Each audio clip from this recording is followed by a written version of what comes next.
Hey, Chris. This is Al. And that being said, you asked a number of really good questions in your questionnaire. Do you pronate? Are the orthotics you're wearing helpful to you? And that kind of thing. And I think it's interesting looking at your foot strike and looking at your comments related to injury, and I always find it fascinating to make a connection between the two, and also use the video as something which is helpful. But clearly, as I look at this video, and you can see it as well, I assume you are wearing orthotics, and that the orthotics are really certainly giving you a tremendous amount of stability. I mean, that foot strike where you can see your foot is turned inward, rotated inward, this is nowhere close to being pronation. It's just the opposite. You're really supinating strongly, at least landing on the outside of your foot on the left side. On the right side, it's a lot more neutral, as you can see. So the lack of symmetry from one side to the other is certainly a concern. And again, we can see that here again. So is the ITB along the left side, is that where you had the issues? Is that the tightness I'm seeing here? I don't know. You would know, obviously. Do you pronate? Well, you may pronate.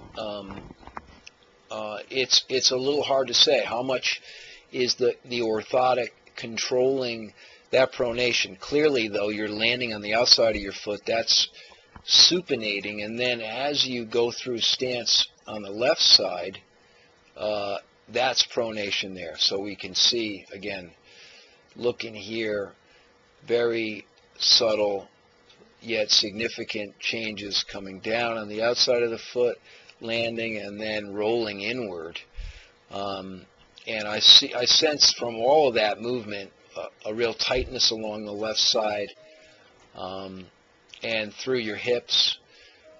Right side much more neutral, coming down here. Everything here, as I say, looks pretty neutral. Coming down a little bit on the outside, a little bit of pronation, but not significant. So the issues are definitely appear to be predominantly on the left side.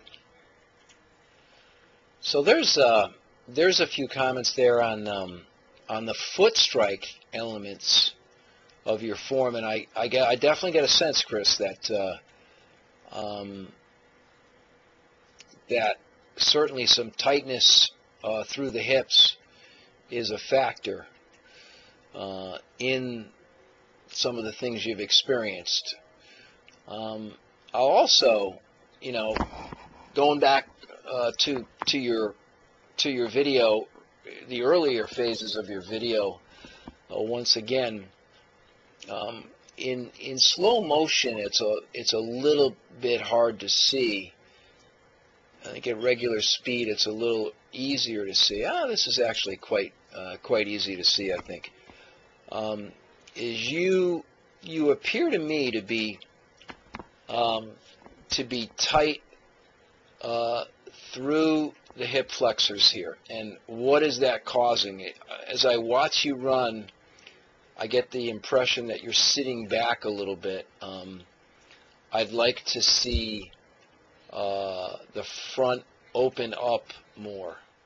Looking at that video, I know you can see it very clearly now. We've looked at it a number of times. You can see how that left side, and I'm sure you can feel it too. I mean, you're feeling this as much or more than I am describing it. That's for sure. And we can see it in this position as well too. with that left leg, because you're protecting it just a little bit, there's a sense, I get a sense that you're prancing just a little bit, which again is not helping you from the standpoint of speed or power, that's for sure. So more knee drive, more scissor action, and it all comes from being more mobile, flexible, and elastic around the hips and pelvis.